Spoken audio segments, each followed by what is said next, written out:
Madam, మరి November మాసం ఈ వృషభ రాశి వారికి ఎలా ఉండబోతోంది?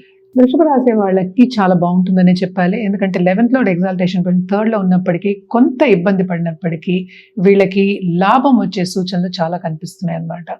అలాగే మనం చూసాము అంటే కూడాను ఈ రాశికి అధిపతి కూడా మనకి 2nd నవంబర్ అంటే శుక్రాచార్యులు మనకి వృశ్చికానికి వెళ్తున్నారు. అలాగే 7th లార్డ్ 7th లోనే ఉన్నారు కనుక తప్పక దాంపత్య జీవితంలో కొంతవరకు అనుకూల పరిస్థితి నెలకొండే ఛాన్సెస్ ఉన్నాయి. అలాగే కొత్తగా పెళ్ళైన వాళ్ళకి కూడా కొంతవరకు డిసగ్రిమెంట్స్ లేకుండా హార్మోనియస్గా ఉండడం అనేది మనకి కనిపిస్తోంది అన్నమాట. అలాగే ఏంటంటే పిల్లలతో పాటు కొంతవరకు సన్నిహితంగా ఉండడం కూడా మనకి కనిపిస్తోంది. కెరీర్ విషయానికి వస్తే కనుక తప్పక వీళ్ళకి ప్రమోషన్ వచ్చే సూచనలు, లేకపోతే వేరే ఉద్యోగం మార్పిడి వచ్చే సూచనలు కనిపిస్తున్నాయి. అంటే ఉన్నత స్థాయికి వెళ్ళే సూచనలు మనకి కనిపిస్తున్నాయి అన్నమాట. మోస్ట్ ఇంపార్టెంట్ మనం చెప్పుకోవాల్సింది ఏంటంటే పార్ట్నర్షిప్ బిజినెస్లో ఉన్నవాళ్ళు, బిజినెస్ రంగంలో ఉన్నవాళ్ళు తప్పక రాబడి అనేది ఈ నెలలో వాళ్ళు చూస్తారు.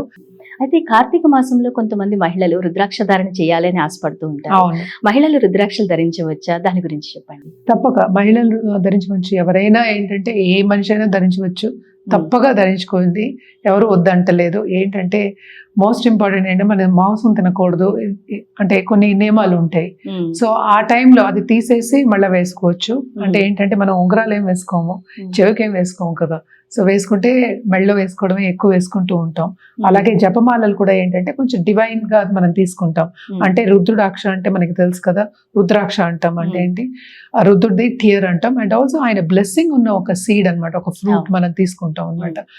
సమస్యకి సొల్యూషన్ గా కూడా రుద్రాక్షని ధరిస్తాం అనమాట. అంటే ఏంటి, ఇప్పుడు మనకి గౌరీ శంకర్ రుద్రాక్ష ఉంది. సపోజ్ పెళ్లి కాలేదు, లేకపోతే సత్సంబంధాలు లేవు, లవ్ లైఫ్ బాగాలేదు అనుకుందాం కాసేపు, అటు మ్యారిటల్ లైఫ్ కూడా సుఖం లేదు అన్నప్పుడు మనం అలా ఇస్తాం. సో లక్ష్మీదేవికి మనం ఎక్కువ షణ్ముఖి ఇవ్వడం అనేది జరుగుతుంది. నేను జపం చేసేది కూడా షణ్ముఖితోనే చేస్తాను అన్నమాట. షణ్ముఖి అన్నమాట, జపమాల ఇది. నేను దీంతో జపం చేస్తాను యాక్చువల్ గా ఎక్కువ. ఇప్పుడు మార్కెట్ లో నకిలీ రుద్రాక్షలు వచ్చేస్తున్నాయి. అవును, ఏది ప్యూర్ అన్నది ఎట్లా తెలుస్తుంది? మనకి ఎక్స్రే చేసి చెప్తారనమాట. ఎక్స్రే ఉంటుంది, ఎక్స్రేలో లోపల ఫ్రూట్స్ కనిపిస్తాయి, ఎన్ని ఘాట్లు ఉన్నాయో మనకి తెలుస్తుంది అనమాట.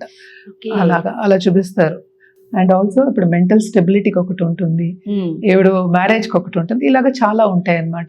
అది జాతకం పరిశీలించిన తర్వాత ఇస్తాము. అండ్ ఆల్సో మనం చూసామంటే ఇప్పుడు జెమ్ స్టోన్స్ కూడా ఇవ్వచ్చు వీళ్ళకి. అంటే మరి డైమండ్, మళ్ళీ డైమండ్ ఏంటంటే మనం ఏంటంటే బంగారంలో వేసుకోమంటాం. సో ఇప్పుడు బంగారం కూడా చాలా ఖరీదైపోయింది. సో ఇప్పుడు జెమ్ స్టోన్ కన్నా రుద్రాక్ష ఇంకా బాగా పనిచేస్తుంది. చాలా మటుకు నేను రీసెర్చ్ చేస్తున్నాను అనమాట.